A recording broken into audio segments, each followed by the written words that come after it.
This segment of Naperville Sports Weekly is brought to you by BMO Harris Bank.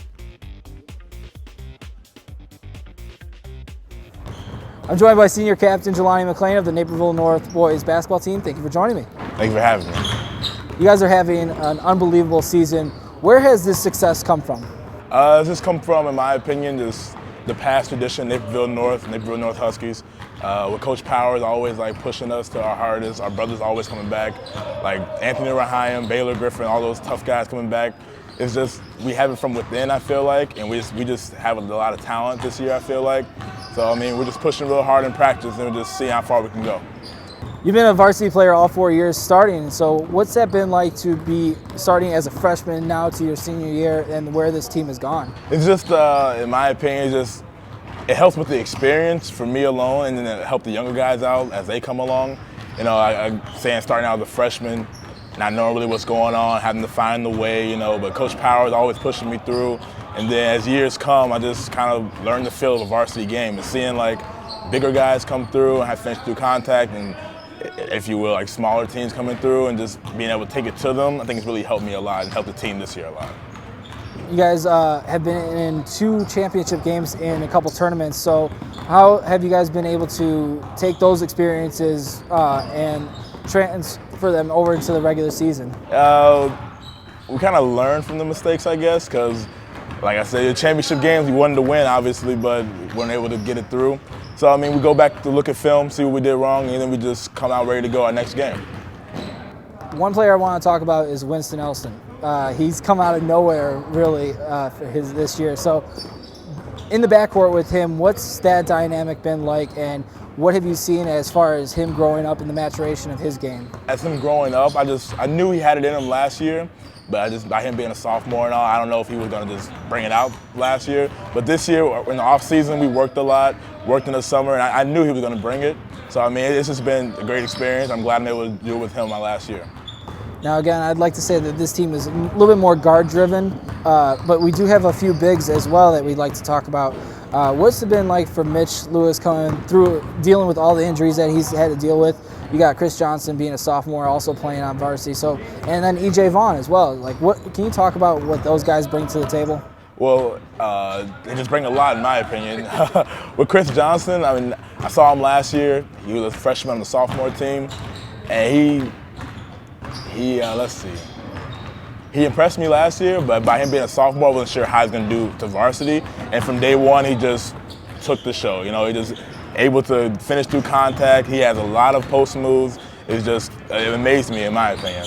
And then with Mitch Lewis, we all know he's so athletic and so long.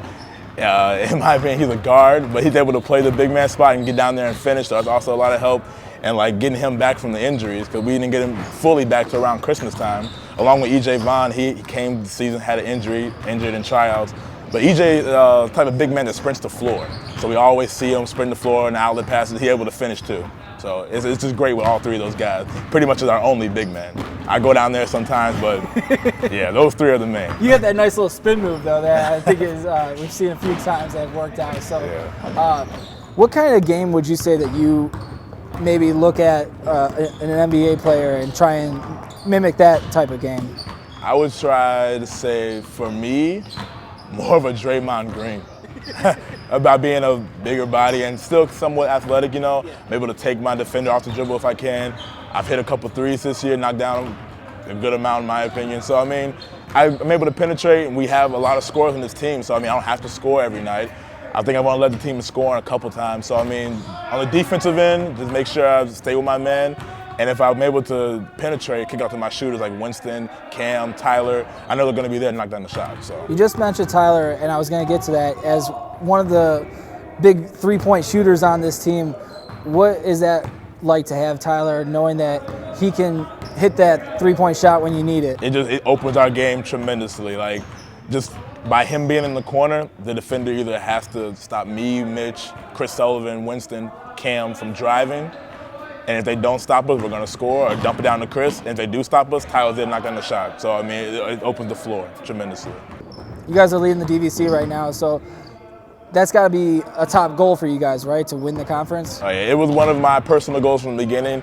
Let down too by the Hoops for Healing tournament and the Jack Tosh. So now this one, last one I have, besides going downstate, but this is the last one I have. So we're pushing every day in practice, try to get it done.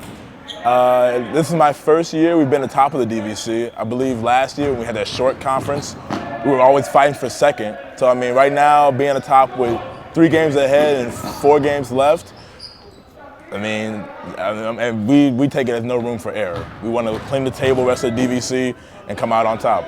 There was a big game you guys had against Lake Park last week. You guys had a nice lead to start the game, let them come back, and then it was just a nice little jockeying to find out who was going to finish at the end.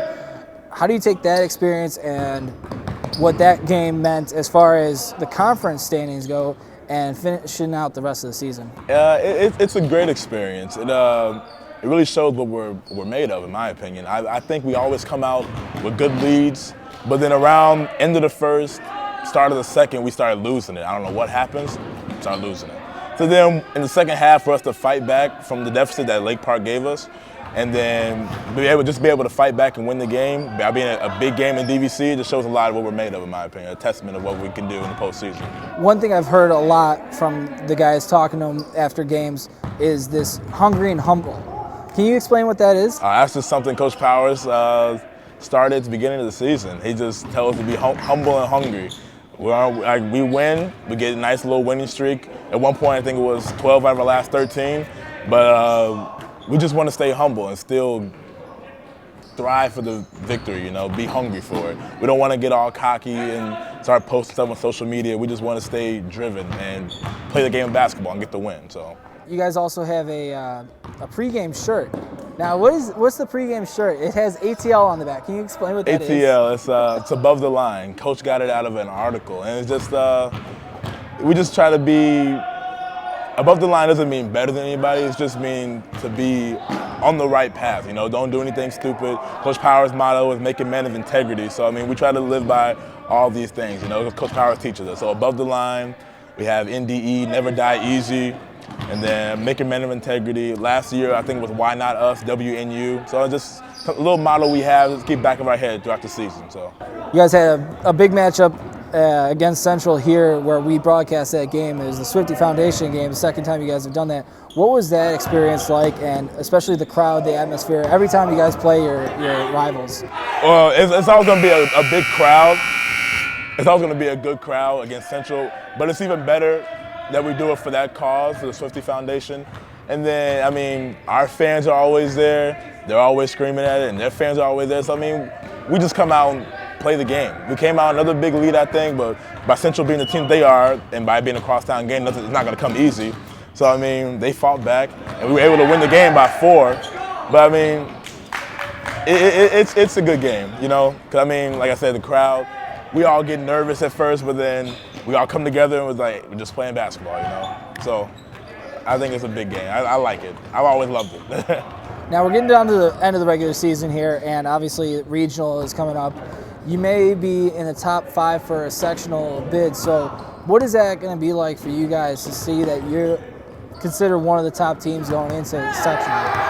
It's gonna be good, but I mean, that's only on paper. We haven't proved anything, you know? So, I mean, we're going to go in there and just play basketball. Same way we've been playing, not taking any type of rankings into consideration. We're going to go in there, do our stuff, and hopefully be fortunate enough to come out with the win. One thing we always like to ask our seniors is, what's the next plan for you going forward after you're done with your playing here at Naperville North? Hopefully go to college. I mean, I haven't talked to any college about basketball, but I'm still kind of looking around, trying to enjoy senior year, to be honest. But, I mean, obviously I know the next step is coming around the corner. But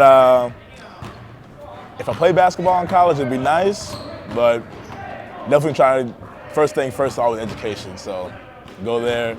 Depending on where I go, I haven't really talked to anybody yet, so I'm just focusing right now and right then and there. So. All right.